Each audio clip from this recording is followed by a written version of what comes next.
Okay, it says sending data. Are we live yet? All right, just begin. Okay. All right, listen, guys, I get it. I know exactly where you're coming from. I'm a millennial as well. And as a millennial, I feel the frustration of our entire generation when it comes to buying a house. I first got into this business a little over a decade ago, back in about 2014. My vision being that I wanted to help my friends and peers and colleagues at the time to be able to learn more about real estate and start buying houses and maybe start investing in houses. And wow, it has been a long journey of, for the most part, most of my peers not being able to afford to buy houses, especially not in Southern California. But here we are. This is the one we've been waiting for. I feel like right now, fall 2025 is probably the best time I've experienced, at least so far in my decade of career, for people to buy houses. It's not necessarily for everyone right now, but if you can pull it off, right now is just an absolutely ideal time. And let's talk about all the reasons why.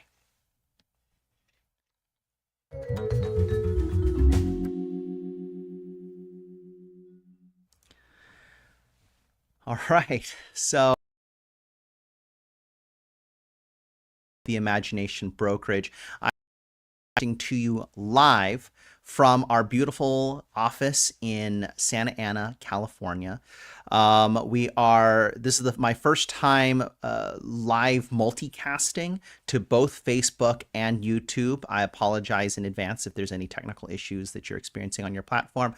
But as of right now, if you send me a chat or comment on either platform, it should be showing up on a unified screen right now for me to be able to read and then interact with live. So if at any time over the course of the next hour you have any questions or comments, please feel free to post them and I'll be able to react to those. I also have a few comments on videos that we've posted over the last couple of weeks that I wanted to be able to respond or react to. So right now we're still small enough that, I see every single comment on all the different shorts and everything, whether it be on Facebook, Instagram, LinkedIn, YouTube, and TikTok.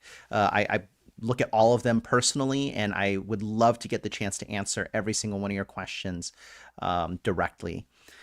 All right, so let's begin with last week. We started talking about how this is the slowest summer in a decade for selling a house. And we looked at it primarily from a seller's perspective. So if you're watching this right now and you are a seller, please check out my page for last week's video. And that's the one about if your home has been on the market for more than a month, watch this video.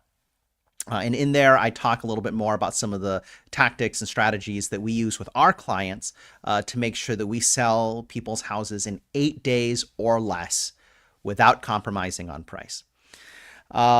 We did talk a little bit from the buyer's perspective last week, kind of towards the end, but for this week, I want it to be the reverse. We're going to focus primarily on buyers. And maybe, you'll catch a few hints for selling a house along the way. Let's take a look here at what kind of some of the numbers are saying. We are showing here, you see, going back to 2012, these are Redfin's numbers on the typical number of days on market. And you see, so it's been about a decade since the last time the typical home spent 43 days on the market, median. Here we're looking at kind of how the overall housing supply looks. This is like the total number of houses for sale. At the top end here of the chart, it's up to about 2.7 million, back in 2012. And, you see we're still down quite a bit from where we were at back then in the wake of the Great Recession. but you can see relative to everything that's happened since the pandemic, it's a pretty strong amount of supply. So I think it's a 5 year, near a 5 year high on that. Um, let's see. And then here is the one that everyone's kind of been, I guess, thinking about or hoping for is price changes, year over year price changes. So you can see here, to no one's surprise who's been actually actively house hunting, you see this huge spike in price changes going into like right. So this is the pandemic here, and then boom, over the course of the next year, huge increases in home values, and then a quick little correction once the interest rates hit all at once, kind of slam the brakes on that, and now we're sort of tentatively kind of hitting a kind of more stable pattern since then. And you see we are nearing a point of zero growth, but actually, see this line is zero. We actually have not gotten to a point of major price drops, at least not in aggregate. But one of the things that I talked a lot about last week and that I want to really, really emphasize for buyers looking at this now, while these are all, everything on this page is like an aggregate national number, you really want to remember that basically this is one of the most hyper local, volatile times in real estate history. You can look at a house that just sold for $100,000 over ask here in Southern California, and then get in your car and drive 20 minutes to a house that's been sitting on the market untouched for 3 months. And so, there's just, it's very difficult to try to come up with any one generalization about the entire market, which is why I'm not going to sit here and let's see, I might be skipping one, but yeah, let's skip over to this one, where they're basically trying to say, is it a buyer's market or a seller's market? And as you can see, they're doing this also just sort of based on a number of months on the market, and essentially saying that, if it spends 6 or more months on the market without a buyer on average, then it's a buyer's market. I think that's a very conservative way of looking at it. I think it's going to be a long, long time before we're in a situation where, houses are just sitting forever and, prices are plummeting and, all this other stuff. There's just a lot of factors that are going to kind of keep the numbers propped up with certain support lines. I don't want to get we don't need to get too technical about that right now, but long story short, I feel like there's just so much money, institutional money sitting on the sidelines right now waiting to jump into the market, and whenever they see in their target areas prices drop, let's say 5% or even as far as 10%, they just jump in and they start buying stuff, and that keeps the prices very stable, artificially stable, but stable. But at the same time, there are certain areas where things are experiencing more severe crashes. So here, we talked last week a little bit about Cape Coral, Florida. This is one that says it's ground zero for the 2008 housing market crash. They're, I guess, broadly saying that Florida was the place that signaled the 2008 crash. I don't know about that necessarily, but what we are seeing here, just really in the first paragraph, I think this really says it all. Between May 2020 and May 2022, the median sale price of a home in this city rose from $239,000 to $436,000. So things got so compressed and competitive so fast that prices very nearly doubled. And now what we're seeing is it is crashing back down to 360,000, which is still quite a bit above where it started, 4 years ago. So, so it still went from 240,000 to 360,000. That is not bad. Now, I would say, now obviously it's bad for anybody who bought last year and then is trying to sell this year.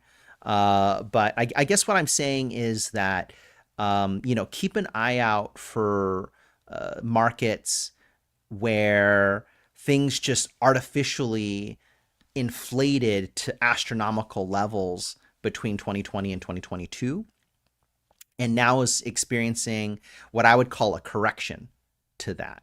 And not even a correction back down to 2019 levels. It is just sort of a, it's a little gentler than that. I did read somewhere else that something like more than half of the homes in this city, uh, they just decided not, or more than half the homes that were on the market in this city, they decided, this is again Cape Coral, Florida, they decided to just pull them off the market. They just kind of gave up on trying to sell their houses because the prices were dropping too far. Which is another, big deal. And so here we see one that kind of gets more city by city. I know this is not very visible for the live stream right now, so I'm going to post a copy of this in the comments below this video. But basically what we're looking at is a city by city breakdown of, since 2018, seeing what percentage of homes were price cut in that area. And they chose the baffling color scheme of going from brown to teal. Brown being the lowest number. I think it's like 15% or lower percent of homes that cut their prices. And then like dark teal here appears to be about like 30% or higher. And so basically what this is saying is that Denver, Colorado, Phoenix, Arizona, and Raleigh, North Carolina, all three areas that were on everyone's top 10 lists to buy here 5 years ago, are now experiencing the most highest proportion of price cuts for homes listed on the market. Okay. Let's get to more local. Okay, let's talk about the state overall. We're just going to look at just one or a couple quick numbers here. And again, these are Redfin numbers. I like Redfin for some of like the big stuff, and then Zillow has really good numbers for specific zip codes and cities. But here we've got median sale price in California, $830,000. Here in Orange County, it's I think depending on the area, it's between like 1.1 to 1.5. Here, number of homes sold, 25,000. All right, median days on market, that's the one, 44 days. And we're going to keep that in mind. So this is just pretty much the national average, as you may recall a couple slides ago, that was 43 days. So California is pretty much in same pace as the rest of the country. But as we'll see here in Southern California, I mean, just because it's the median doesn't mean that you can really guide your individual purchasing off of that. But it is sort of something to keep in mind as we go into the next phase here, which is let's take a look at what's actually available. Okay, so as a buyer, you are probably familiar with one of these major platforms. Redfin's my favorite. They get listings from the MLS several hours before Zillow does for some reason. I don't know why, but it's something I've observed for the past 10 years of using it. I know some agents, hate Zillow because it is a direct competitor to us as real estate agents, but it's a great tool, and realistically we need to really understand how to use it because the majority of our clients, or at least millennial clients and younger, are using it. So this is the one I recommend out of the big 3 or 4 that are available. Let's go here into the filters. We are going to so I'm finding that millennials right now are sitting right around a max range of $1 million. We're going to put just single family homes, no townhomes or condos or anything like that. At least within this price range. If you're shopping for lower than this price range, I would recommend considering townhomes and condos. We're going to exclude 55 and over communities. That definitely skews things, and honestly, that should automatically be checked for whenever people do searches here. We're going to remove FSBOs for sale by owner. We're going to exclude new construction. We're going to exclude foreclosures because that's going to throw off our results here. And then let's see, where is it? Time on Redfin. Here we go. We are going to do more than, let's do more than 90 days. Okay. So with all of that, so you'll kind of see how we went from 26,000 homes down to 2,000 homes. And you'll see at this point, each of these dots is like representative of a lot of listings. So it's not that there's only 3 houses for sale in Orange County, but this kind of gives you an idea of the distribution of homes that have sat on the market the longest. And the homes that sat on the market the longest are more likely to accept a price reduction. You basically send them a lowball offer. And I do recommend you can't just call them up and just kind of offer verbally, because that doesn't really have the same impact. The way you approach this as a savvy buyer is you work with a competent agent who knows how to put together a persuasive looking offer. Okay. So you lowball them on the price, but everything else in the offer looks really sharp and really legit.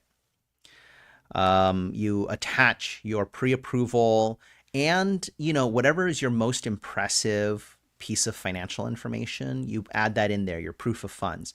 Obviously, you erase your any confidential information, your account numbers and your social security number, stuff like that. But, you go in there, whether it's your bank account looks really good, or your tax, your income tax looks good, or your stock portfolio looks good, like whatever it is that if you lead with it, that is your best financial face.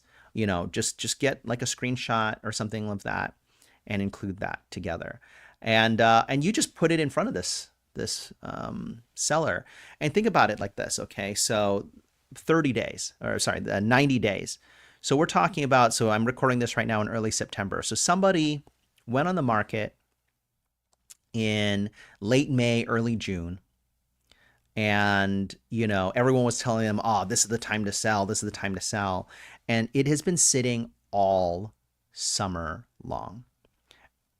And here in Southern California, as you start getting into October, November, December, the housing market slows and slows and slows. Some years prices will actually drop several percentage points. And so in the $1 million price range, we're talking about you are losing about $10,000 a month for every month that you just wait.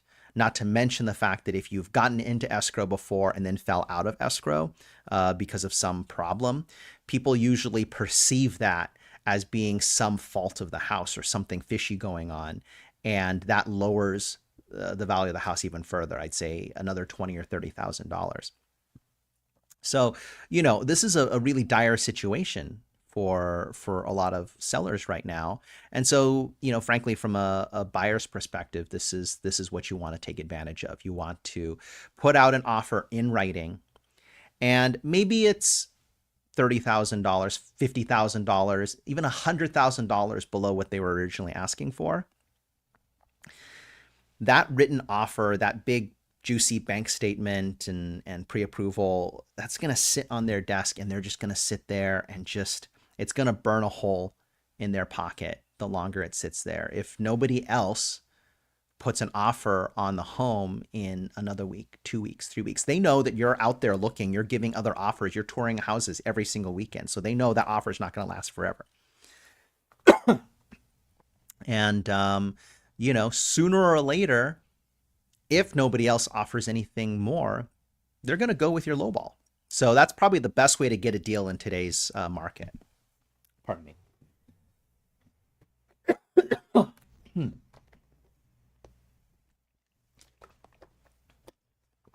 right. That's one of the downsides of filming a live video. All right. So let's get a little bit in here and look at it a little bit more tactically. Okay. So as you can see now we're kind of seeing more individual listings. Again, the really prime areas. So this part of, actually right here, this part of Orange County is kind of the epicenter of value right now in Southern California. Irvine is one of the most in demand places in the world to live right now. And their property values are still going up. I think last week we looked at it exactly. It was like more than 5% increase in value year over year, still, even in this market.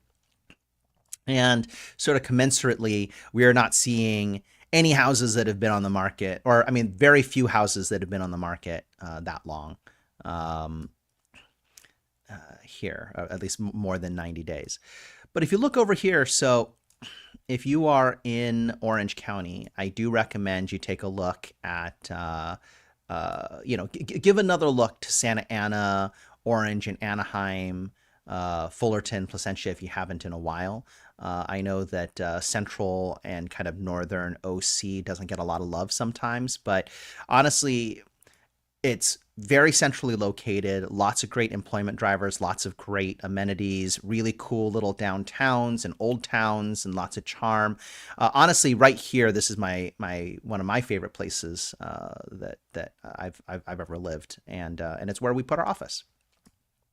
Um, Over here, as we kind of cross over the hills, I do recommend taking a look at Diamond Bar. Love Diamond Bar. We lived there for a few years growing up, and just, a lot of great opportunities there right now. Chino Hills, obviously, everybody loves Chino Hills. Corona is one of the best kept secrets right now. Look at all the availability here in Corona, where this is, you know, from here to here, a 15-minute drive. Obviously, like from here to here, it's 35, 40 minutes depending on traffic. But, um, a 40-minute drive to save $500,000 in home value is, I mean, that's something. And if it's the difference between not being able to afford to own anything at all and being able to buy your first house, I mean, it's a no-brainer. And then, where I'm seeing this is more kind of a matter of personal taste and how much, where you work. But, Inland Empire is seeing a lot of homes sitting on the market for a super duper long time. Not to mention, if you go all the way out towards the desert, we are seeing a pretty substantial crash in home values heading towards Palm Springs. There's a few different reasons for that. Palm Springs used to be a very, very affordable place to live. And then just like, what we were looking at earlier on a different tab, the prices just skyrocketed after the pandemic as people were buying, nice little vacation homes out here and Airbnbs and things like that. Palm Springs had a reputation, and the numbers showed it was the number one city in the entire world for Airbnb in terms of ROI. And investors just drove up the price, doubled the prices of everything there, so that it no longer really makes sense for Airbnb. And then all these counties out here, both Riverside County and San Bernardino County, recently passed rules against or severely restricting Airbnb, and so we're starting to see a lot of those old Airbnb houses are coming on the market and just sitting and sitting and sitting, because a lot of them were really good Airbnb houses, but really cute and done up, really aesthetically pleasing. But if it's just a 2-bedroom 1 bath or a 3-bedroom 1 bath, it's doesn't actually do that well in this market, because a small family doesn't really like a house that small, or at least that expensive for its size. Okay. But anyway, a lot of great deals out here. I actually toured around several times, all the way out here, as far up as, we looked at Victorville. We looked at up here, Yucca Valley, and all the way even out to Joshua Tree. And I really, really admire this young man. He just wants to buy a house for him and his mom. He's just 26 years old, 27 years old, just got his first steady paycheck, and just his first thought was, I want to buy a house for my mom. And he can only afford about $300,000 of a loan, but that's enough money to get a decent house out here. and he's willing to make that drive of an hour commute to his job to be able to start building equity and start building a stronger financial future for himself. So I have so much respect for that. I guess I wouldn't normally drive 2 hours out into the desert to help transact a $300,000 house, but in this situation, I just wow, like I just really, really admired this guy's spirit. So, we've been doing a bunch of house hunting out there, and it's honestly been extremely rewarding. All right, but I know most of you guys watching this program are probably from around here. So let's take a look at this. So this is a house I toured a few weeks ago in Irvine. And so again, Irvine, super duper crazy hot market. And yet somehow this house has been on the market for 68 days. So not quite the 90 days net or filter that we put on the other tab.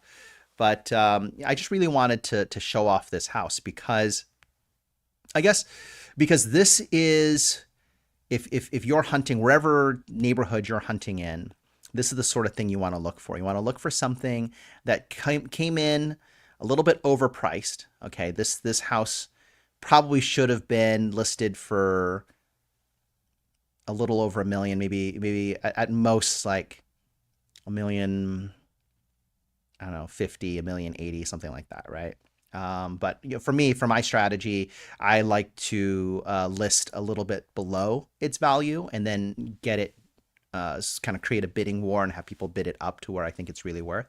So I would have listed this, in the 900s, and then gotten a bunch of eyeballs on it and driven that value up with a big kind of audacious, spectacular open house. Another thing is, this, and I don't know if you guys can really see, but this is a very fuzzy photo of nothing. I don't know what really they were thinking with this. And then, I mean, gosh, look at these photos. These are awful, absolutely awful. I mean, this one's blurry and it has like random stuff in it. Another one that's just blurry. It's like the lens is dirty and it's out of focus somehow. It's obviously not staged. This is just sort of like some leftover furniture that the owner kind of left behind. Which, I mean, if that's how you're going to do it, like why even leave that furniture behind? They didn't even turn the lights on all the way for this one. I don't know why bother taking this picture. Again, so you kind of get, and then here's a blurry photo of one of the best features of this house, which is that it's literally right across the street from this gorgeous, gorgeous community park. And then here's the front door. Okay. So I show that to you to basically kind of show like, this is what you want to look for as a buyer. You want something where they just did a terrible job of posting it online.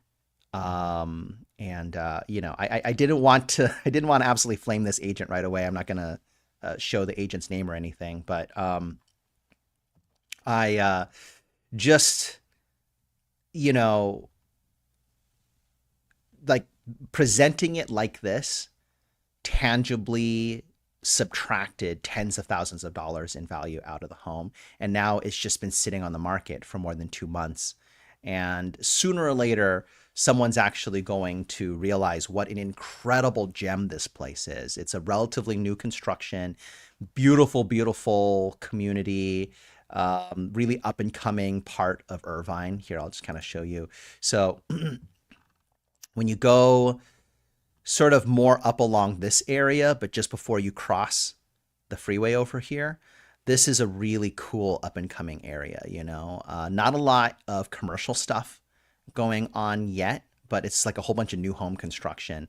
And if you can kind of get in early, like right now in this area, kind of Portola Springs, I don't know, probably they'll come up with a name for this area later. But anyway, like right now is a great time to get into it, because before you know it, there's going to be a new shopping center, there's going to be new schools, there's going to be, your very own Whole Foods and all that other stuff. And this is going to become an absolutely dynamite place to live. So, but right now it's really being slept on, especially during this time of year where it gets really hot. And, when it's more than 90 degrees out, people don't want to go to open houses, or they go and look at a house and they just kind of look around like, ugh, it's so hot out. I don't want to live in a, well, guess what? All of Southern California is hot. You might as well, I mean, just get a new home, a new construction home that I think this place has solar too. Like get a place with solar so that, that summer sun is actually working for you, generating power for your house, paying for your air conditioner to stay on. And, something that has all the brand new insulation, has lots of, beautiful green area around the house to walk, feels really, really clean and really safe. I mean, it is just, this home is just absolutely such a slam dunk for a small family. And so anyway, if you're interested in this, let me know, because I would love to put together an offer on this house, because I thought it was just gorgeous. All right, so let's see. With that, that is the we, kind of the bulk of what I really want to talk about. I want to talk about, kind of some of the pros and cons of the market right now, and maybe just a few little strategies for buyers right now. To basically, what I'm suggesting that you do is really hunt for the stragglers out there right now, because there's just a lot of houses that have just been kind of sitting for a while, and this is really the best time to go out and snatch one of these. And you just have to shop with someone with the talent and experience that they're able to kind of look beneath the surface and pick out houses that have good bones, as they say, and a house that isn't going to have a whole bunch of hidden surprises of expenses that you're not expecting. And yeah, pick up one of these. Don't do what I guess the mainstream is doing, which is signing up for the updates, saving a search on here and going out and seeing every new house like as soon as they come online. Because that is, at that moment, if you're going to see a super popular house within the first week of it being listed, that is when the sellers have the most possible negotiating power. It's when you're most likely to overpay for a fix and flip, or, most likely to get distracted by aesthetic details instead of really focusing on substance. As opposed to with a search method like this, you're able to really take your time and really be strategic and offer only the amount of money that you feel like you're willing to pay for a particular house, and don't allow yourself to get overbid above where you feel comfortable and even above the current market price. All right, let's go to some kind of interesting questions here. Actually, here, let's go back to this. All right. So I looked at some of the videos, some of your comments over the past couple of weeks, and wanted to respond to you directly here. Let's see. So yeah, okay. So last month I posted a video about a house where they added a kitchen expansion, but did not seem to add any structural reinforcement where they expanded the house outward, and they were going for an open floor plan concept.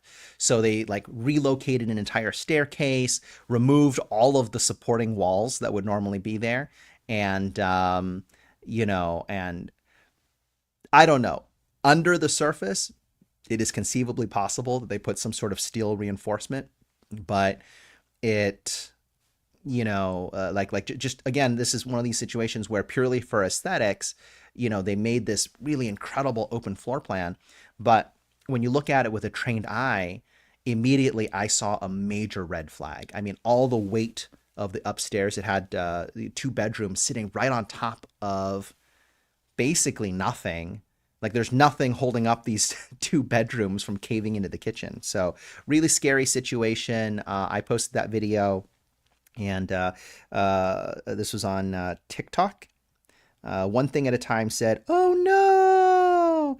I hope a structural engineer was involved. I wouldn't go near that house otherwise."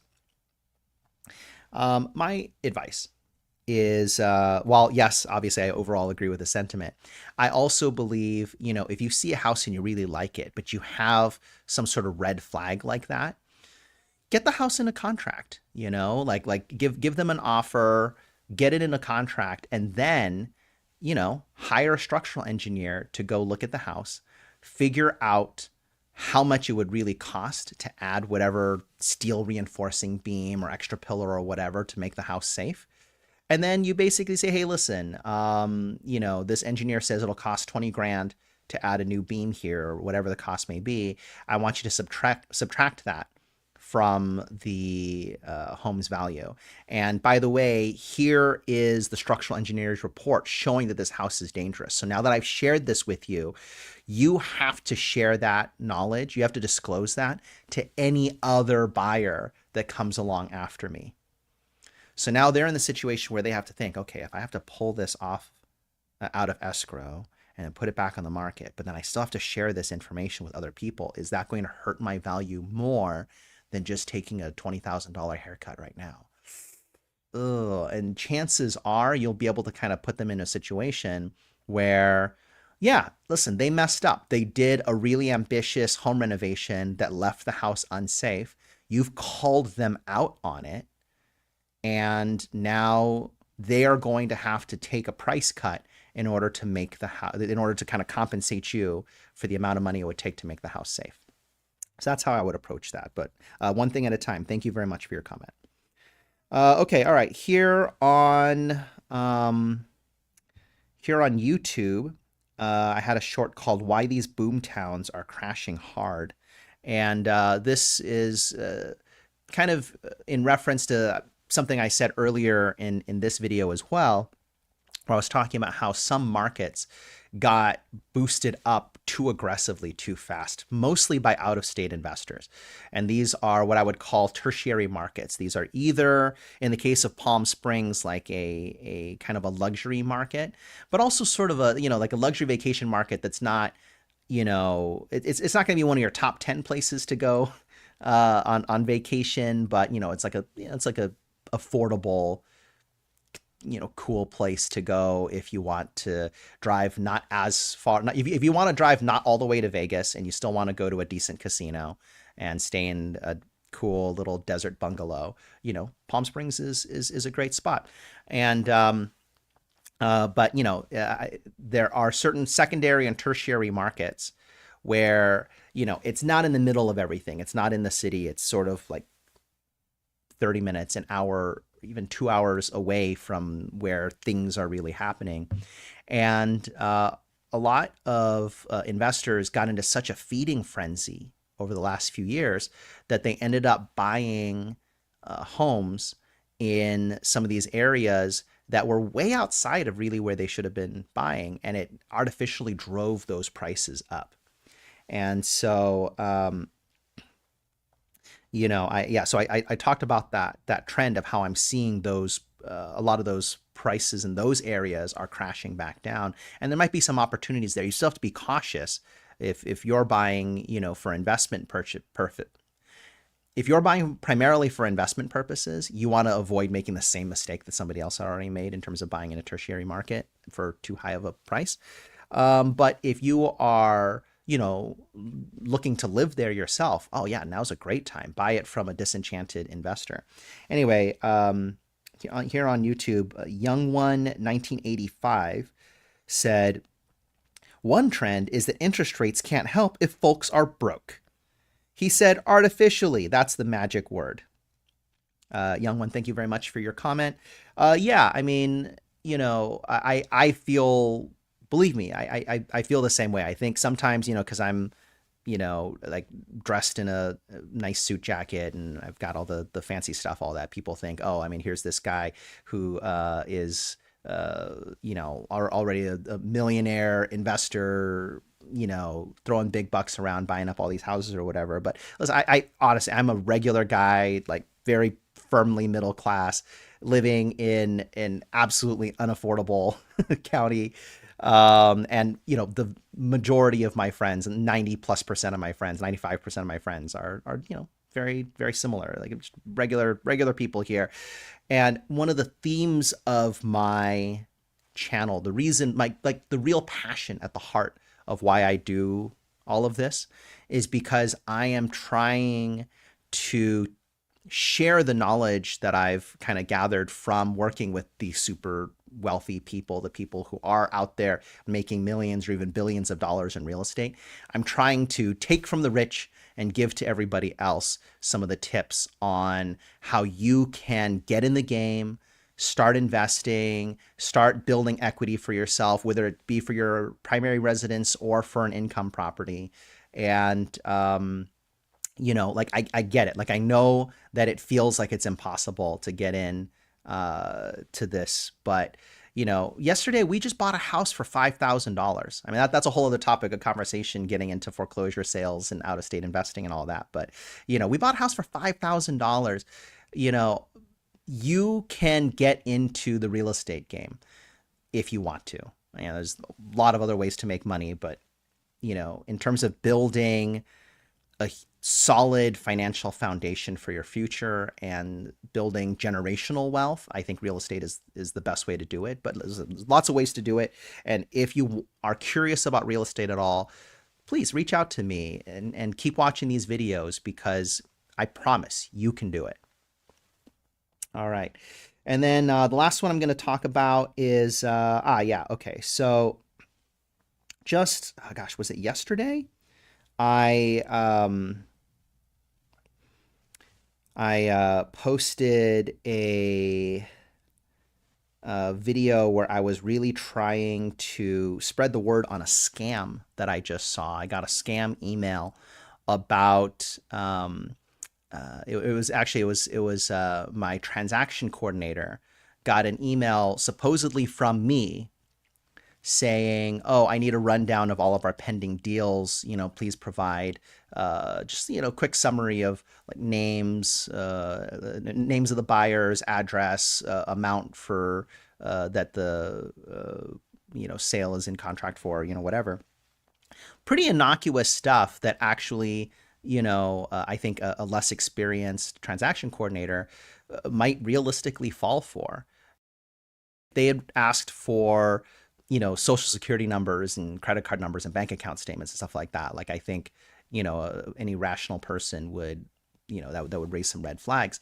But, there's a lot of part-time transaction coordinators out there, real estate agents who are just kind of doing a little bit of transaction coordination on the side. And it is very realistic that someone might get that supposedly from their boss, a client that they interact with only occasionally, or the boss of the client that they interact with, occasionally, and, demanding all this information. They're like, oh, yes, of course, sir. I'll prepare that for you right away. And the problem is that a really savvy con artist can use that information to then call the buyer pretending to be an escrow officer and say, hi, are you so-and-so? Yes, we're calling in regards to this transaction that you're in right now for X amount of money for this address. It totally would sound like you're from that you're official. And then say, all right, we are ready now for you to deposit funds to close this deal. Here's our wiring information. Again, this is all fairly normal stuff in real estate transactions. Like sooner or later, escrow will reach out to you and ask you for you to wire them the money to be able to buy the house. And so one of my friends who's a loan broker, just I think last year, ran into a situation where a guy wired $300,000 to, it turns out, a con artist. And this type of phishing email is exactly how they did it. So my friend Mike D, who actually used to be a law enforcement officer, said, man, hundreds of thousands of dollars lost via wire transfer with no recourse to get it back. That's an incredibly scary situation. I spend quite a bit of time showing my wife and kids the predatory emails we get and how to check them for clues that they're scams. So, yes, we try to do that as well in my household whenever that comes up. And I do recommend for any savvy individual to get into the practice of doing that with their families as well. Thanks so much, Mike, for your comment. So, all right. With that, I think that just about wraps it up for today. I really, really appreciate everybody for joining us for this one. We are going to start doing them every single week from 4:30 to 5:30 p.m. Pacific. I figure it's like, just kind of early enough that you could maybe catch some of it before you leave work, or, stay a little bit late or leave work a little early or, whatever. And also, should be a convenient time for all the different time zones. So, yeah, hopefully this turns out to be a good time of day for all of you. And, leave your messages below or leave your comments below. Send me messages. I'm happy to directly address your questions on next week's video. Thank you so much for joining us. Again, my name is Richard Wayland, owner and broker of the Imagination Brokerage. Find us at imaginationbroker.com. Thank you so much.